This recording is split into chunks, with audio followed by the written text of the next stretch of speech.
at 5 o'clock this morning and I had my radio on and I heard about a fire in a tower block in West London, and I put the television on and I saw the images and I thought, crikey, I haven't seen anything as frightening as that, frankly, since 9/11. It just looked quite extraordinary. The up-to-date news is that it's been confirmed that 12 people are dead from this fire in the Grenfell Tower in Latimer Road in West London.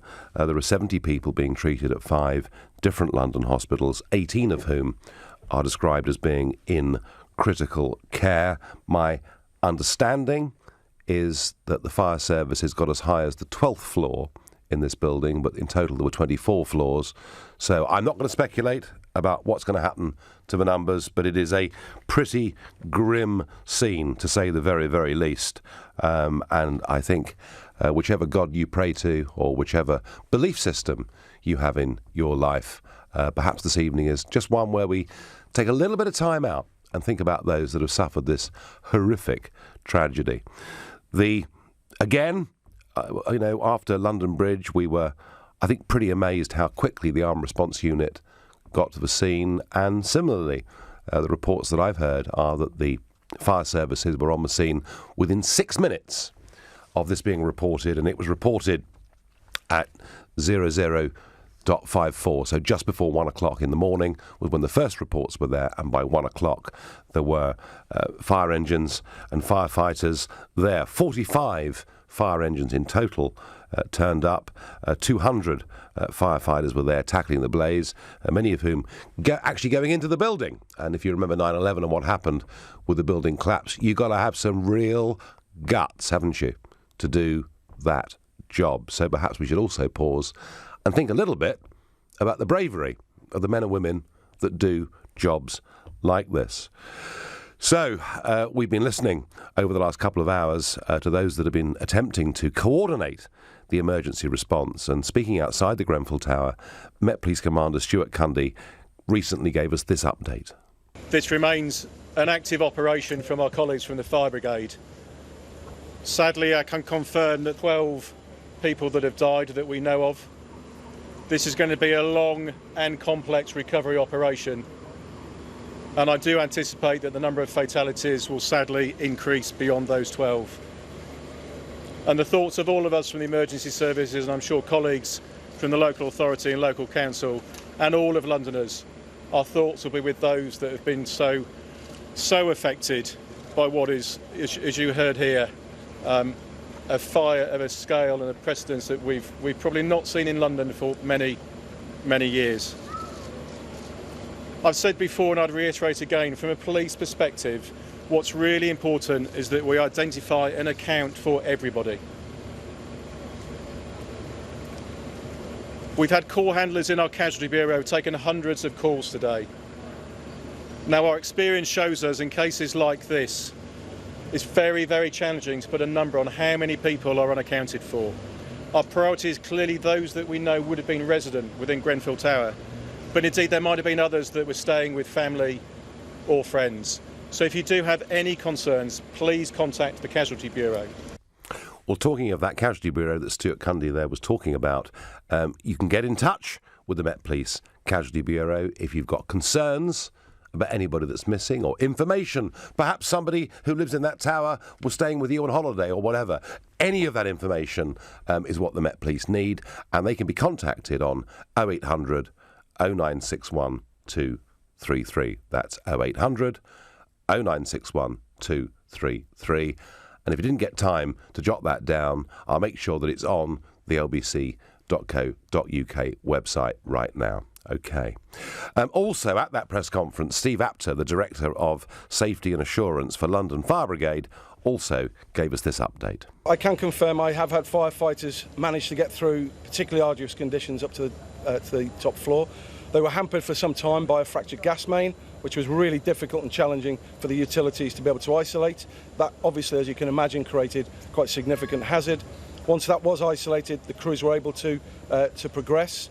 Conditions in the tower, and you can see for yourselves, the fire's been burning for some time. The integrity of the building is a significant issue for us as a hazard, but I can confirm crews did make it to the top floor. Are there still any flames? Yeah, there are still pockets of fire yet to be extinguished in particularly difficult places to reach, and hence I've said we will be on scene for a long time. So firefighters, I've got a limited crew inside because I need to manage the risk to my firefighters, and what they are doing is assessing and looking at the situation. We've actually got a capability from Kent Fire Service drones, so we're using drones to be able to create access and visibility to certain parts of the building to be able to assess the integrity of the building to enable me to plan further ahead. And once again, the Mayor of London, Sadiq Khan, has an horrendous incident to turn up to, and he gave his thanks to all those involved in this emergency. Here's Sadiq Khan. Also pay tribute to the amazing emergency services from the fire service. We have more than 250 firefighters, many of whom have been here from the beginning, including the Commissioner. There'll be many more working during the course of the day. Many engines and machinery here, and fire service from neighbouring fire services helping us out today. Also, London Ambulance Service, more than 100 paramedics helping out during the course of the night, and more than 100 police officers. And it's worth reminding ourselves that when there are these tragic fires, these emergencies, there are literally emergency services, our firefighters running towards the fire, running towards the danger, whilst encouraging others to run away. We do know that a number of people have died, I'm afraid, and the Commander has given you the figures that we have. I'm afraid it's likely that the figures are going to go up. Well, as Sadiq Khan said, as the public are being urged to run away, the firefighters are running in there to deal with it. And I repeat what I said earlier, it takes real guts to do what those men and women do. Have to say, I'm not sure that I could do it. If you were in the area at the time, if you've been affected in any way by this tragedy, if you've at any point had any reason to be concerned about the fire risk in high-rise blocks that were put up in the 1960s or 70s, and bear in mind this particular tower block was built in 1974, but did have a sort of substantial refurb which took place last year. So if you've got anything to contribute to this argument, then do let me know on 0345 60 60973. You can text me at 84850. You can tweet me on @LBC. Not forgetting the hashtag Farage and LBC. And let's go live now to the scene, to LBC's reporter there, Patrick Hildred. Patrick, good evening. Good evening. I'm just looking across at Grenfell Tower, completely blackened, of course. You can see intermittently a hose going up about halfway up to the building. And you mentioned the brave firefighters that ran towards the scene. I've just seen one of them come here towards the media scrum where that press conference was held earlier, as you were just playing some of the clips from it, with the police confirming that the number of people confirmed dead had risen from 6 to 12. Yes. Now, of course, there has been quite the relief effort, people coming to help and give food and other donations. And part of that is Saeed Ali, who's with me now from Muntada Aid. And that's an international aid organisation, but it is based in Fulham. So the West London Islamic Cultural Centre is nearby, and that's where they've been helping out. Saeed, just tell us a bit about what you've been doing at the centre today. Yes, well, we've been watching this unfold like many people today, and we decided that we needed to do something. And part of that was to open our doors in partnership with WLICC, where we're able to host anybody who's been affected by this fire. We can provide accommodation, we can provide food, we can provide washing facilities or showers. So this is what we have done in response to this, but also coming down here just to see what the needs of those affected people are in the centres here as well. Many of the people their main concern really is accommodation, and of course their loved ones. They're worried about missing people. We've been in touch with a former primary school teacher who worked at one of our centres, the Al Muntada School, and she's informed us, because she lives on the opposite tower and she's been evacuated. She's informed us that at least 5 children are missing from who attended the school. So obviously this is a huge shock for all of us, and we don't really know where they are, or if in fact they've passed away, because some of a family of 5 with the 3 children, they were on the 23rd floor, so that's really high up. So there's a lot of worry for these families, and from Muntada Aid ourselves, our hearts and condolences are with the families that have been affected by this blaze. And so these centres where people can come and stay the night, presumably also a place where people can get emotional support from each other. Absolutely, and it's an Islamic centre. At the same time, most of the people here were fasting as well. It's the month of Ramadan. We can provide their iftar meals. We can provide advice and support, financial support if need be as well. So this is what we're trying to do. I mean, we brought one of the imams from the centre to these centres here close to the tower blocks, and the doctors were telling us that some of the people are fasting and they need to have some medication. Can they not break their fast? And so we had to speak to the families and tell them that you can break your fast, that this is important that you have your medication. So we were able to provide that kind of support as well, spiritual support as well. How quickly did this all spring into action? It's incredible. I mean, there's been support from all kinds of places, not just the four corners of London, but across the country. And people have been coming down to this area in Kensington, and they've been providing the clothes, they've been providing food, they've been providing water, sanitation item as well. So people have been fast, and things like this are still coming in. And what we're also trying to push as well, and is to support the local authorities as well, and just try to get them to give them a quick accommodation. But it's important that they can have this space to kind of cool down, because they're still up from last night, many of these people, and they haven't had a sleep. Patrick, thank you, and thank you to everybody, the emergency services, the volunteers that we've just heard that are coming in to help and provide the basics and food and water and where to stay and all the rest of it. I think we're all shocked and I think really horrified by those images of that tower block being ablaze. In just a few moments, I'll be joined by a former firefighter who's there at the scene to get more on just exactly what these men and women faced when they went into that building today. Right now, you're listening to The Nigel Farage Show, exclusively on LBC. It's 7:16. This is LBC. This is the sound of someone breaking into your business. It's that simple. And once they're in your systems, they can do real damage. Hiscox Cyber and Data Insurance for small businesses covers everything from extortion to data theft. Our team of IT specialists will recover lost data and prevent further damage wherever possible, so you can concentrate on connections in the real world. Hiscox Cyber and Data Insurance.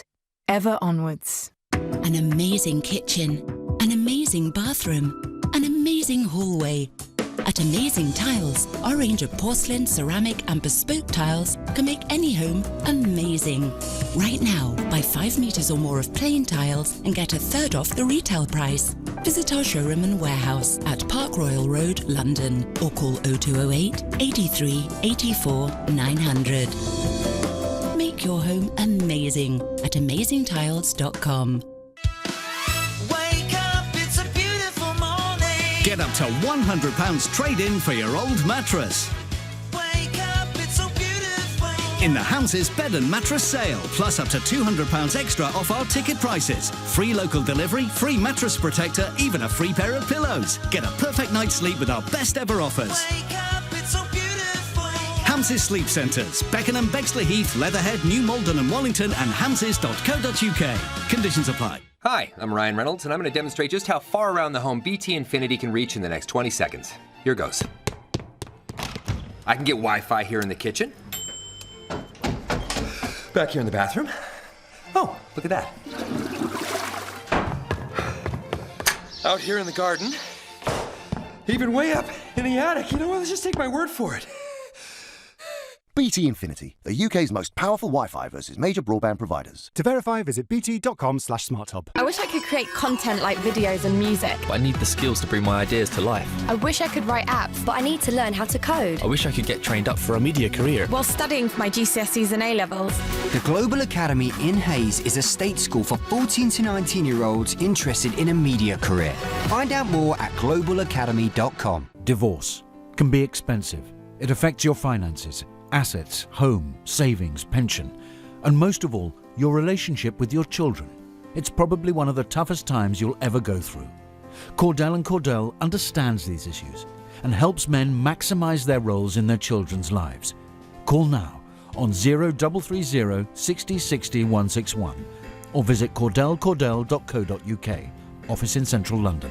A partner men can count on. This is LBC, the Nigel Farage Show. Call 0345 6060 973. Text 84850. Tweet at LBC using the hashtag Farage on LBC.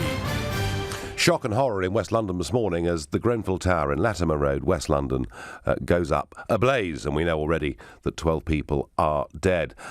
Already there is talk, I'm hearing, that the fire alarms, they may have gone off in the individual buildings, but the fire alarms did not go off in the building as a whole. Talk about why, if it was a refurb, there weren't sprinkler systems in place. And this is very unusual, because normally when there is something as horrible as this that happens, people don't start to drill down and start looking for blame, but I'm sensing that beginning to happen already, and I'm also sensing that there are people out there living in these tower blocks that were built back in the 1960s and 70s who do have, I think, some genuine concerns. And one of them, I believe, is Mike in Bromley. Mike, good evening. Oh, hello there, Nigel. Terrific to talk to you. Yeah, well, rather a sad moment to do it. But so, Mike, tell me, what's your experience of this? Now, I used to live over in a tower block in the New Cross area. It was on the Woodpecker Estate, and I was vice chairman of the Tenants Association over there, and we campaigned for some money that came through City Challenge to have those tower blocks demolished, and we were successful with that. And were you? So, who did you lobby, Mike, to get this done? Joan Ruddock helped us. Yep. But we gathered a lot of information through the London Fire Authority, and they told us, I mean, I was living in this building, there was over 120 fires in the particular building that I was in. Now, most of those fires were kind of like shoot fires, so like smoke and just one of the shoot burning. But I woke up at 1 o'clock in the morning and my front door was hot and my flat was full of smoke. And I called the fire services, and they told me to stay put. And I was just out of reach of those tall ladders, but I was absolutely terrified. Mike, when was this tower block constructed? This was the tower block. I'm not certain. I think they're late 60s. I mean, I lived there from 87. And they were demolished. But one of the key things about this is that although there were 6 tower blocks and 5 of them were demolished, but there was a big one, a really big one. It was about 24 stories. Our one was about 16. And the 24-story one, they decided they wouldn't demolish it, but they would put a concierge in it, and then they put all this cladding around it. As indeed I understand, Grenfell Tower had some fresh cladding put on just last year. Yeah, I mean, this one's been going there. I mean, this is the only one out of all those 6 that were there, but that has got this cladding around it. I'm not sure if it's the same cladding. I don't know what those people think about now that are living in that building, but I'll tell you, I'm glad to have got out of that. Yeah, well, Mike, I think you raised a general concern, perhaps, about these tower blocks that were built in that period, and, you know, it is possible that not enough quite has been done. What we'll do, Mike, on that point about cladding, is we will go to an expert or two during the rest of this show, because there were some reports that suggested that actually the cladding itself got to a temperature and actually caught fire. Mike, I thank you for telling me about that and your experience and indeed success in getting some of these places knocked down. Abdul in Kensington, what's your point of view on this? My point of view, literally, I'm just calling up just to say thank you to all the people that have been participating in this community. I've never seen a community get together so great. Yep. The young, the old, everybody got together. I've been out since 3 o'clock in the morning. Yep. Literally looking out, giving people advice, where to go, what to do. I visited most of the clubs, which is the youth clubs, the youth centres that have been open, to see who needs help, maybe in translation, as people couldn't speak English. And the rest of it. But what I am finding, the media is mostly around the area of the Grenfell Tower. Yeah. And, I mean, now I'm actually in Al-Manar, the mosque in North Kensington. And it's, you know what, the greatest feeling, everybody from every nation is here. and there's no media to show how much young people are actually doing to help this cause. Well, Abdul, let's be fair. I can't speak for everybody else, but let's be fair to LBC, because just a few moments ago, before the break, I had Patrick Hildred on, who's there at the scene and who was interviewing a young Muslim man from a charity, and it was a Muslim charity that were there helping people. So I think, Abdul, as far as LBC is concerned, I think we have reflected fully that the community together have worked on this. And all I can say to you, if you've been up since 3 a.m. out there doing it, Abdul, full marks to you. Well done. Absolutely terrific. Thank you. I'm going to go now to Ben Bradford, who is a fire safety engineer. And he's managing director of a risk and resilience consulting firm. Ben, good evening. Good evening. Now, as I said a moment ago, normally when something awful like this happens, there is the sense of shock and horror and upset. But already I'm hearing quite considerable criticisms and worries coming out from a lot of people about the safety of this building. What can you tell us? Yeah, well, first of all, I'd just like to say I'm deeply saddened by the tragic loss of life and painfully aware that there's a lot of anger among the general public, and I guess a number of questions being raised in the media about is stay put safe, or the alarms were too quiet, and why was there only one stair, or why is there no sprinklers? And a number of whilst these are issues that are worth consideration, that I think that the main factors of consideration revolve around the cladding and compartmentation, and I guess why a external fire spread fire would penetrate the building in the way that it did. But isn't the sort of extraordinary thing just how quickly this fire appeared to take hold? Yes, it is. It is an unprecedented fire, and I think there has been a lot of speculation as to what the exact causes are and how it spread so quickly. But I think we need to wait until the full findings of the fire investigation come out before we speculate too much. And there's been a lot of criticism of national building regulations. I've heard some of this, yeah. Yeah. I think that fire precautions in the UK are among the best in the world. I think that our fire safety legislation and guidance does a very good job, and I'm sure that in time we'll get the answers to all of the questions that are being posed. Well, let me ask you a question, Ben. You know, this building put up in the early 70s, and there were a lot, weren't there? From the mid-60s to the mid-70s, there were quite a lot of this type of building put up. If you compare, as an expert, the risk of those buildings compared to a new build, are the older buildings less safe? Not necessarily. Okay. Older buildings can be of solid construction, and I think generally people are safer from fire in their homes than at any point in recent history. This is a tragic event that is unprecedented, and the purpose of legislation is not to bring old buildings into compliance with modern standards. It's really to take a risk-based view and decide what fire precautions are necessary. No, Ben, I understand you can't eliminate all risk. I also, would have thought when the argument about sprinklers comes into play, I mean, presumably putting sprinkler systems into every flat would be a very, very expensive thing to do.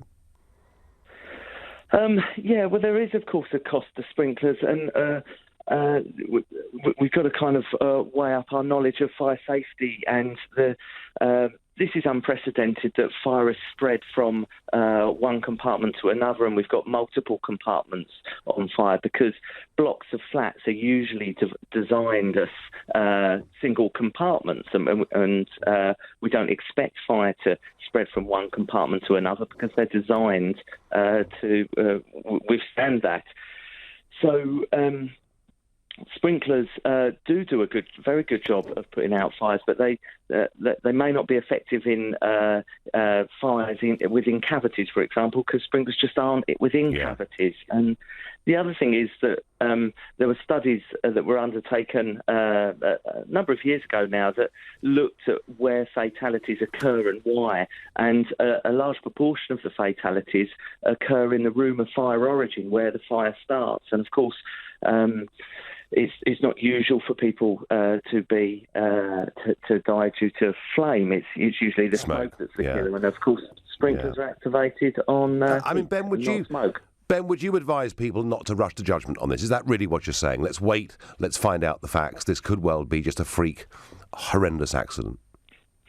Yeah, I would say let's not make hasty assumptions, and they're not helpful to the objectivity of the investigation that's yet to follow. Okay. Ben, I'm going to have to stop you there. Thank you. That was Ben Bradford, a fire safety engineer, managing director of BB7, a risk and resilience consulting firm. In a few moments, LBC's political editor Theo Usherwood will be here to get some of the political reaction to this horrible event. You're listening to The Nigel Farage Show, exclusively on LBC. It's 7:30 and time for the news with Moira Alderson. 12 people are now known to have died in a massive fire at a tower block in West London, but police say that figure will undoubtedly rise following the blaze at Grenfell Tower. Crews say they'll remain on site throughout the night to continue the search for survivors. NHS England says 74 people were treated in 6 hospitals across London. 18 are in a critical condition. Emergency checks are to be carried out on tower blocks going through the same process of redevelopment as Grenfell Tower did last year. Policing and Fire Minister Nick Hurd says they want to provide reassurance to people living in other buildings as soon as possible. LBC weather: a band of rain will move eastwards across the country tonight with some heavy downpours in the northwest. Elsewhere, it'll be mostly dry and warm with lows of 13 degrees. LBC Travel, good evening. I'm Andy Lake. Well, in West London, the A40 Westway stays shut between the northern roundabout in White City and the Marylebone flyover after the serious fire at the Grenfell Tower in North Kensington. This is causing delays on Holland Road and West Cross route. Wood Lane and Scrubs Lane also very slow, as are Uxbridge Road and Harrow Road. It's making it look very slow on all approaches to the Holland Park roundabout as well. This fire has also affected the tubes. The Circle and Hammersmith and City lines remain suspended between Hammersmith and Edgware Road. Just north of there in Hendon, the A41 is closed between Aerodrome Road and Collindeep Lane after a serious accident, causing delays around there this evening. In East London, the A2 in Deptford is closed just west of Deptford Bridge after an accident. The A13 has a lane closed eastbound just after Prince Regent Lane. A lorry caught fire earlier, leaving queues back to Limehouse. And in South Yorkshire, the A1M is crawling in both directions between 38 for Red House and 36 for the A613 after a collision much earlier. For more real-time traffic updates, go to lbc.co.uk. This is LBC. The FCA has introduced a deadline to permanently end claims for missold PPI. When this passes, you could miss out. And with billions of pounds still to be repaid, some of that money could be yours. So call now and speak to Claim for Refunds. We have helped thousands win millions since 2009, and we could help you too. All we need is the name of your bank. So if you've had any loan or credit card, let Claim for Refunds find out for free if you had PPI. And if you have, you can claim yourself, or we can handle it for you. It's up to you. And if we don't win your money back, you don't pay a penny, guaranteed. You could be owed thousands and not even know you have PPI. Call 0800 180 8180 or text PPI to 88882. This is the sound of someone breaking into your business. It's that simple. And once they're in your systems, they can do real damage. Hiscox Cyber and Data Insurance for small businesses covers everything from extortion to data theft. Our team of IT specialists will recover lost data and prevent further damage wherever possible, so you can concentrate on connections in the real world. Hiscox Cyber and Data Insurance. Ever onwards. Oh, the garden's an absolute mess. It's my turn to have the cross-stitch crew round for tea and Battenberg. I'll have to get a landscape gardener in and a wildlife expert. It's a jungle out there. We could be eaten alive by those deadly flutterbugs. Oh, relax, relax. It's Trust a Trader. Marvellous local tradespeople who've been tried, tested and reviewed. All specialists in their areas, from landscape gardening to pest control. Oh, visit trustatrader.com. Trustatrader.com. This message isn't aimed at you. You know that on a motorway, a red X above any lane means that you can't drive in it and could be prosecuted if you do. But apparently, there are some drivers who don't realise this and are a danger to themselves and to other road users. So those drivers do need to know that a red X above any lane means that the lane may be blocked by a broken down vehicle, emergency services or road workers. For more details, they should search online for smart motorways and never drive in any lane with a red X above it. The Nigel Farage Show on LBC. Call 0345 6060 973. As the stories come in about the fire at Grenfell Tower in Latimer Road, West London this morning, we're all pretty shocked and horrified. One or two people are rushing to judgment, and we just a moment ago had, a fire expert on saying, hey, just give this time, let's wait and see. It looks like one of those really odd, freakish, horrendous accidents. Joining me now is LBC's political editor, Theo Usherwood. Theo, is there some political kickback to this already? There is, Nigel, and that's for the simple reason that following a fire at a block of flats back in 2009 of South London in Camberwell, a place called Lakanal House, there were some recommendations made by a coroner, which included the mandatory installation of a sprinkler system. And as a result of that, there was a recommendation by an all-party parliamentary group headed by a man called Ronnie King, a former chief fire officer, who said that the government should implement these changes. Now, it got kicked on from one housing minister to another housing minister, and the last housing minister to consider this but do nothing was a man called Gavin Barwell, who happens to be the new chief of staff to the Prime Minister, Theresa May. Now, I was speaking to Jeremy Corbyn earlier on today, and he said there were searching and difficult questions for the Tories on this issue, and he also raised the spectre of public spending cuts, Nigel, which of course... Isn't that a bit premature, Theo? Kickback, yeah. And you're quite right to say that, Nigel. Yeah. You're quite right to say that. That prompted kickback from other political parties who were saying, exactly how can you link cuts to the emergency services, to the NHS, to housing or whatever, to this fire? And there was he rode back on that. Mr. Corbyn rode back on that.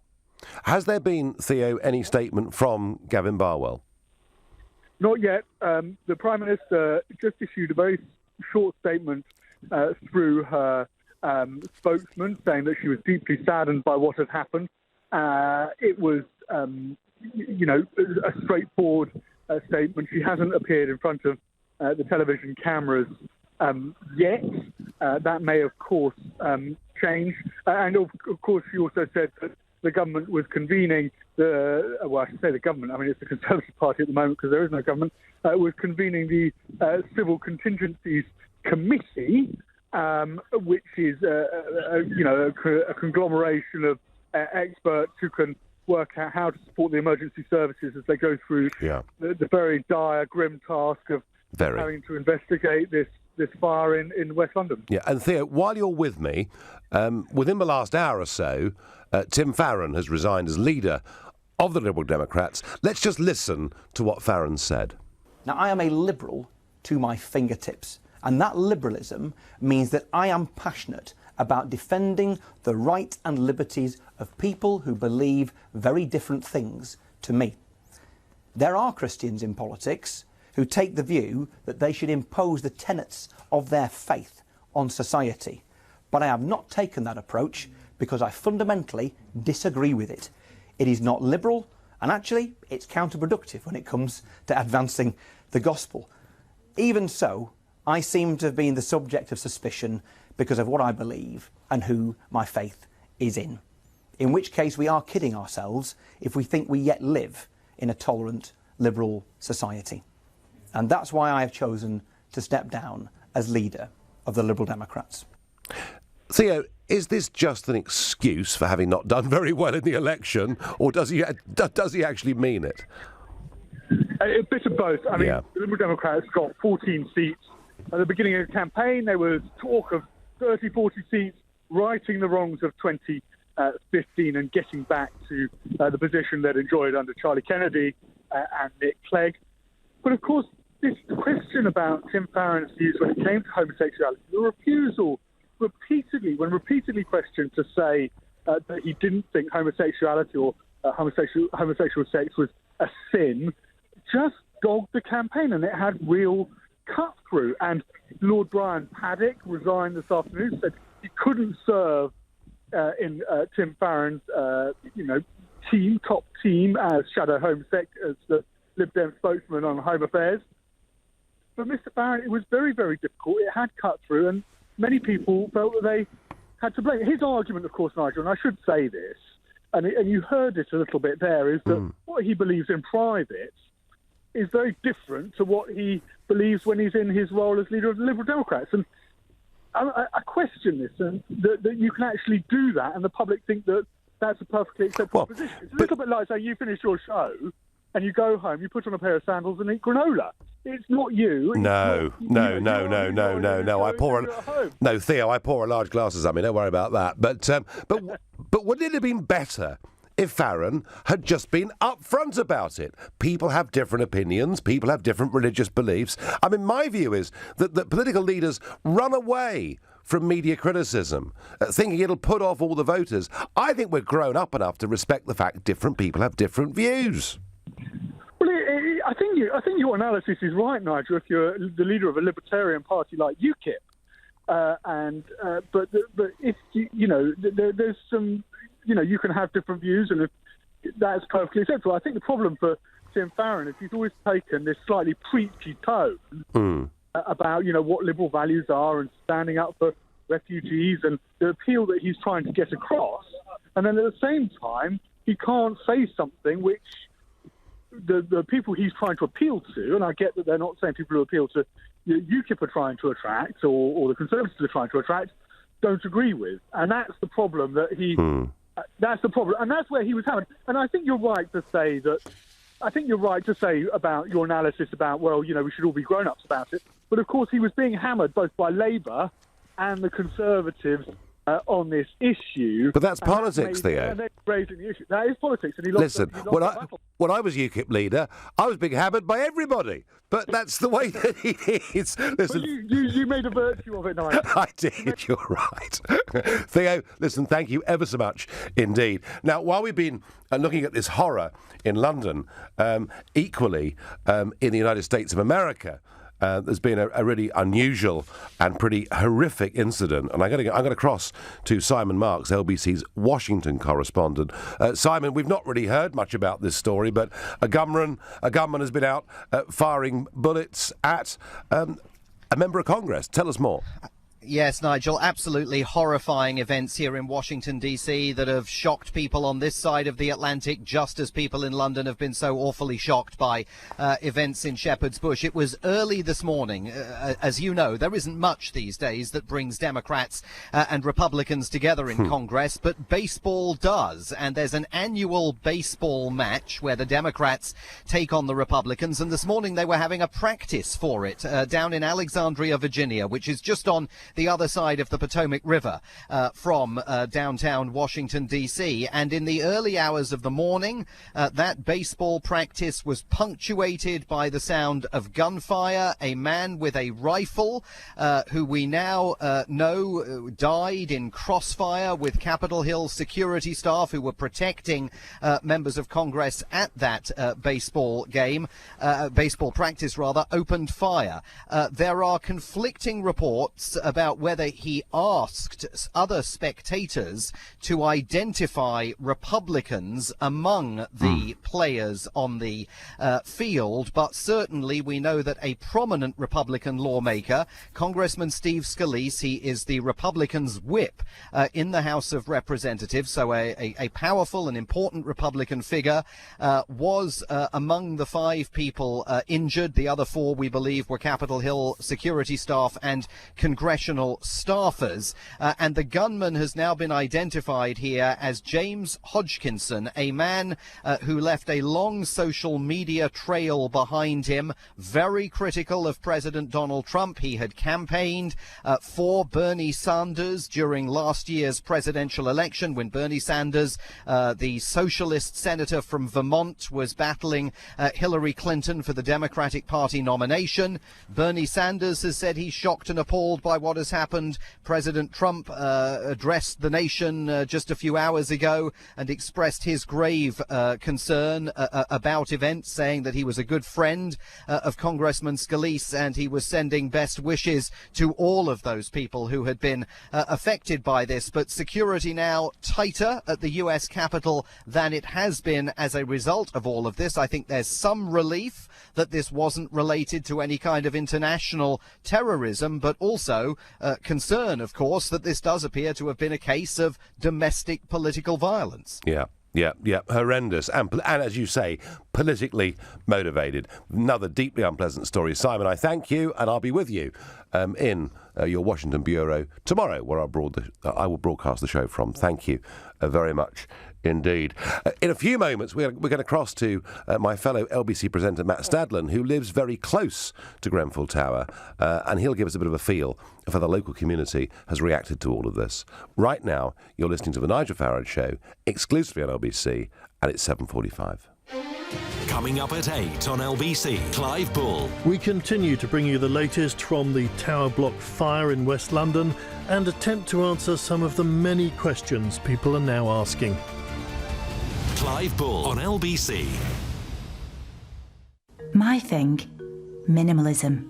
I like to pretend I'm living in a Scandinavian furniture catalogue. I like any colour, as long as it's white. Absolute white, white cotton, white mist. The only threesome I want. So when I got a red coffee machine for my birthday, it was never going to work. So sadly, it had to go. With millions of buyers ready and waiting, there's no better place to sell your things than eBay. eBay. Find your thing. We've been thinking about the nuclear family, that vision of mum, dad and their 2.4 children, and how times have changed. How we're now living longer and our kids are leaving home later. So we thought, with all this change, shouldn't we change the way we think about mortgages? So we now cater for all types of family and are trying to turn Generation Rent into Generation Buy. Mortgages for how life is now. NatWest. We are what we do. Your home may be repossessed if you do not keep up repayments on your mortgage. At Honda, we've put a lot of our best thinking into the Jazz. So when it scored over 9 out of 10 on review for quality, practicality and features, we took it as a challenge. How to improve on what we think is the best small car money can buy? How about making it the best small car that slightly less money can buy? Until June 30th, you can own the Jazz for £199 a month with a £199 deposit and 4 years 0% APR. If you give that idea full marks, visit honda.co.uk/jazz199 for details. Terms and conditions apply. Final payment £4,403.07. At More Than, we've learned that understanding your pet is tricky. For example, actually means, my litter tray, my poo, give it back. It's even harder to understand them when they're sick. So More Than Pet Insurance comes with VetPhone, a 24/7 free-to-call health advice line. Plus, new customers get 25% off online now. We do more than. What if you could choose between eating breakfast al fresco or al bedo? What if you went back to that special place which reminds you why you got together in the first place? And what if your 392nd date was just as much fun as the first? A world of what if is waiting. European city breaks now from just £119 per person for 2 nights, including return flights and hotel. Book now at ba.com. Limited availability. Selected dates and conditions apply. At all protected. The Nigel Farage Show. Text 84850. We're talking about the horror of the Grenfell Tower catching fire dramatically at 1 o'clock this morning in Latimer Road in West London. 12 people already that we know of dead, 18 in a critical condition, and nearly 80 people scattered across 5 London hospitals. But I want to do just one more political story. We talked about Tim Farron standing down his resignation and him saying, and OK, they did not get the number of votes they wanted, but saying that actually, being a Christian, he found it being completely impassable that he couldn't do that and be leader of the Liberal Democrats, which I have to say I think is really a bit sad. Another story here that the Mirror are reporting that I think is pretty extraordinary. The Shadow Chancellor, John McDonnell, has called for 1 million people to take to the streets to force Theresa May from power. He urges protesters, get out on the streets in support of Labour's anti-austerity message. Well, and build pressure for another election. I'm sorry, Mr. McDonnell, but we had a general election last week, and we had results. And unless you think there's anything wrong with the way in which that election was conducted, and you haven't said so, the thing about democracy is that it stops us taking to the streets. It's a safety valve. We don't need mob rule. We don't need intimidation. It's why we have elections. And I think this is a really, really worrying development if somebody as senior in British politics as John McDonnell is effectively urging mob rule. I condemn it completely. Please, listeners, if you think I'm wrong, if you think McDonnell's entirely right to do that, then please, 0345 6060 973. But let's get back to the horrors of Grenfell Tower in West London. And we're going to go to Matt Stadlen, fellow LBC presenter, who I understand lives very close by in the area. Matt, good evening. A very good evening to you, Nigel. So sad to speak to you on such a day as this. It's been a terrible blow to the local community. Where I'm standing right now, I can still see what appear to be flames flickering in one of the upper floors, maybe 18 or 19. But there is another side to all this, which is that I am incredibly proud of the local community, the local communities who really have, of probably every faith and colour that you could imagine, got together to help each other out today. It's been a remarkable show of solidarity. Yes, I mean we've had some interviews tonight from a local Muslim group and other people ringing in saying they've been out since 3 o'clock in the morning and helping. Did you? I mean, what time were you aware of this tragedy was unfolding? Well, I heard a helicopter late last night and thought it must be a local burglary. It was only this morning when my fiancée woke me up with terrible news. I went straight down at about 8:30. I've been pretty much here on and off all day. In fact, I'm going to be taking in a lovely lady from the 7th floor who managed to escape the fire. She didn't actually smell any smoke. She got out okay, and she'll be coming to live with us probably for about a month, making sure, of course, that she's also going to be on her waiting list. But the key message here is that people from every walk of life, because Notting Hill, as you'll know, is a very, very mixed community, have really been rallying around. There's been such an outpouring of generosity, of human kindness, of empathy as well. And I've bumped into neighbours of mine when I was growing up in the rather more affluent areas of Notting Hill, all coming along trying to do their bit. And I tell you what, I've been part of a human chain with people from every walk of life, again, just passing down bags of food, bags of clothes, trying to get things where they're needed most. So there's been an incredible rallying around. And I suppose if there is any silver lining, and it's hard to see one on a day like today, especially as there may well be news of further fatalities. Well, that's it, isn't it? Yes, I mean, the community coming together and helping each other, as you're doing by taking someone in to live with you who is now homeless, and I guess she's without her possessions as well. People have lost, there are lives lost, and I know that possessions don't matter as much, but people have lost literally everything. And the other thing, Matt, I'm really struck by is the story that we did sort of half an hour ago where, the fighters are shouting at people to get out of the area as they themselves are going into it. And that's pretty remarkable stuff. I've seen so many firefighters today just returning exhausted from heroic shifts, right from early this morning to late afternoon. These people really are the everyday heroes of our society. So that community has been absolutely incredible. I went to one of the local churches that has been a point for people to come and take food and get encouragement and support.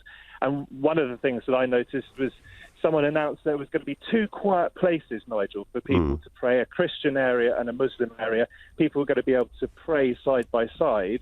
And at that point, there was a round of applause. But I'd want to make this point as well, because it's important. This is not just about the local community around here, Ladbroke Grove, Latimer Road. This is about people from across London. We've had people coming from right across London just to help and to be here and to donate. And it does make you proud to be a Londoner. But as a local, my overriding emotion today is one of terrible sadness. Yes, of course. I've heard really, truly horrible stories of what's gone on in the early hours of this morning. Yes, I must admit, I've heard one or two of those stories, and I don't even want to hear them, Matt. They're so awful. Matt Stadlen, fellow LBC presenter, local resident in the area, thank you ever so much for telling us about how the community in adversity and horror have come together to work with each other to help everybody, which is at least a little bit of a silver lining on what's been a pretty awful day. I'm going to go to Fire Brigades Union Executive Council member for London, Ian Lehair, who's there at the site. Ian, good evening. Good evening. So, Ian, is this the biggest fire that the London Fire Brigades have had to deal with in modern times? It's certainly one of the most devastating fires that they've had to deal with. I think the level of fire spread is unprecedented, as has been said before by fire officers. I think the firefighters and control staff in the London Fire Brigade have been, as your previous presenter said, heroic. They have worked till exhaustion without a shadow of a doubt. And I've spoke personally to a number of the crew members that have left the scene to go back. Bearing in mind, many of these are supposed to be back on duty tonight. And they've been here from the early hours until late afternoon. Was there ever, Ian? They are exhausted. Ian, was there ever a thought that might have crossed people's mind that maybe this building could collapse at some point? I think there's been some speculation about the building potentially collapsing, but I've been reassured by senior managers that the structural engineer has been on site all day. That they say that it has been safe for our members to go into the building and to carry out their duty, which they've done tremendously. Tell me, on a human level, Ian, how on earth do you train people? They're professionals and they're trained. How are you trained? What? You don't train them. How could you? You couldn't possibly replicate this in training, could you? You can't train them for this. You can only train them to make them professional, to go in there and use the tools of the trade that they've got available to them. And once they're in there, they will do their best efforts and they will put their lives on the line. Just as I've seen today, I've seen people coming out there that frankly should not have been in there because they were so exhausted, but they would not. They would not refuse to go in. They've gone in there because they knew people needed them. And Ian, we've talked to fire safety experts, one of whom has suggested that we should not yet rush to judgment on what has happened here, but others, as you will have heard, expressing concern that even this building, there were some concerns expressed about last year. Are you in any way concerned about these 60s and 70s high-rise blocks? I'm not concerned about the structure of the buildings built in 1974 or 60s. I am concerned about the way the standard of refurbishment's been done, because if they're refurbing these buildings, then surely in 21st century we should be starting to install sprinkler systems into these buildings. So I do think that needs to be part of the inquiry that will come out of this. I think we're going to hear a lot more about that, Ian. Thank you very much. And I've got time for one very quick call from Notting Hill Gate. Aziz, good evening. Good evening, Mr. Nigel. How are you? Well, I'm all right. Obviously, pretty upset for everybody living in your part of the world.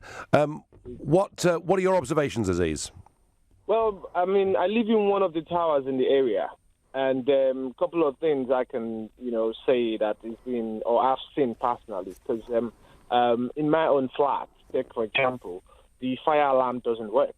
Yeah, so and again, we heard stories about that. And Aziz, we're running out of time. You've got 25 seconds. What was the other point you wanted to make?